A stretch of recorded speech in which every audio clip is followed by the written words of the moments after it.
Hello everybody, welcome back, and this is week 5 of my acrylic journey. Now, sorry if you can hear random voices or random noises, but Billy's actually downstairs and he's doing a course this week, so he's chatting away on a Zoom meeting. So if you hear him, ignore him. He's never got anything useful to say anyway.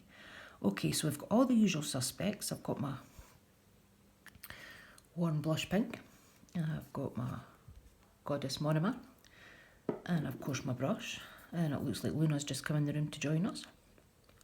So this week I wanted to attempt shapes, trying to follow the shape of a nail rather than just square like I was going to attempt last week. So I've already put these full length tips on and buffed the shine off them. So let's just go and see how we got on. So I've been watching and I think I'm making my beads too dry to be able to spread down the nail. It was okay when I was just making like, when I was going like that and just making consistent beads. That was fine. That was great. But I need it to be wet enough to go down the nail. So what I'm going to try doing today is only taking the moisture out the tip of my brush, but doing 2 taps instead of 3 that I would normally do for a big bead. So we're going to take the liquid for a big bead, but the powder for a medium bead. Does that make any sense? If it doesn't, I'll fix it in editing. Okay, so 1, 2. Right, let's do this. So how's everybody's week been? We have like 10 inches of snow here, which isn't fun when you're somebody like me that can't stay upright on their feet as it is.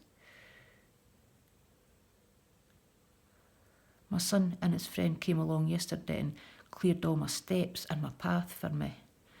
But it snowed overnight, so they're covered again.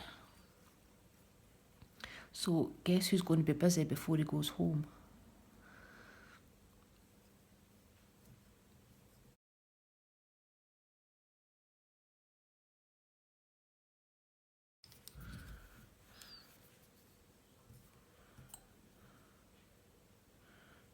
That looks not too bad, eh?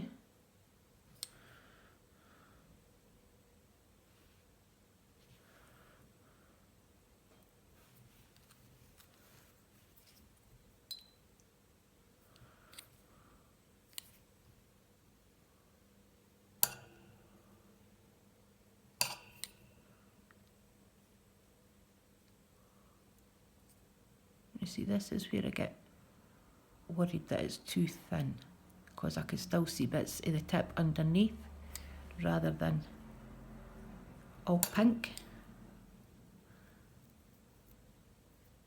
And I don't want to pull it too thin because obviously it needs to have coverage, but I want to pull it straight so that I'm not getting loads of air bubbles.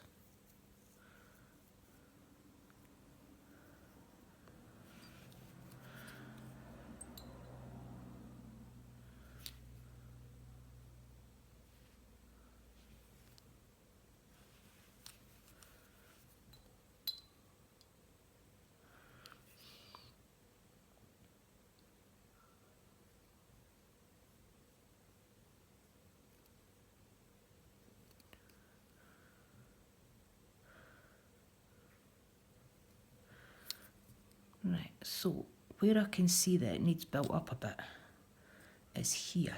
So let's do that now with just a small bead, and then we'll try and fix it in filing rather than trying to fix it here with a bigger bead. We'll just do a small bead and spread it out and keep adding small beads until I think we've got coverage.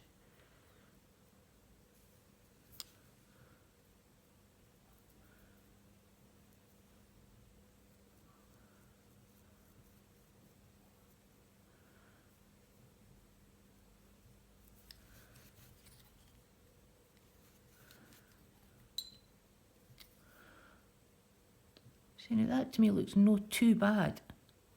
Yeah, it's a bit uneven, I'll have to file it obviously, but I think the coverage and the thickness, etc. looks okay. But see, look, there. It looks like it's missing bits there. How do you girls make this look so easy when it really isn't?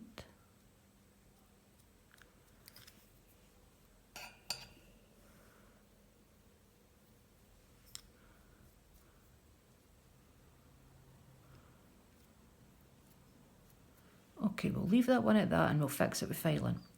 So I'm going to put some tunes on and I'll do the rest and then we'll come back and talk about it at the end. So, see you in a bit.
Okay guys, we're filed, we're buffed and we're cleaned up. Now, as you can see, there's still gaps in this acrylic. There is still thin spots. I'm happy enough with shape and stuff like that, but I am not getting this application right so that it's covering the nail properly. But what I was thinking is, now I have my heating on all the time because if I get too cold, my bones and my joints really hurt. So I'm wondering if it's too warm in here and my monomer really needs to be cooled down because it's supposed to be slow set, and you saw yourself, it isn't really slow set, it sets quite quickly, hence why I kind of get a nice blend with it. So I think next week what we're going to do is I'm going to cool my monomer down before I start. I might just lay it in some cold water in the sink. And hopefully that will be effective and that will help.